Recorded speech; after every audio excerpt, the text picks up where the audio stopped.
Hi hello నమస్తే అండి. Welcome to కోడలి వంటిల్లు.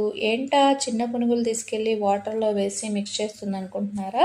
అట్లే ఇన్స్టెంట్ గులాబ్ జామ్ మిక్స్తో చేయలేదు, పాల పిండితో కూడా చేయలేదండి. మన ఇంట్లో ఉన్న పాలతోనే చేస్తానమాట.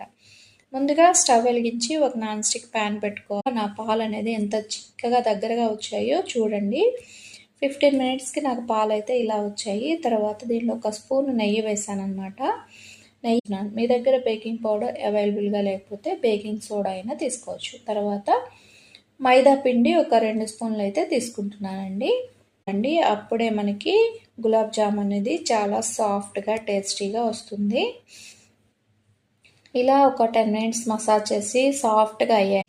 ఇలాగ రౌండ్గా తిప్పుతూ ఉంటే మనకి గులాబ్ జామ్ అనేది ఈవెన్గా కాలుతుంది. ప్లస్ లోపల కూడా 5 మినిట్స్ పాటు అలా వదిలేయాలి. అప్పుడు చూసారా మన గులాబ్ జామ్ సైజ్ అయితే ఇంక్రీజ్ అయిపోయింది.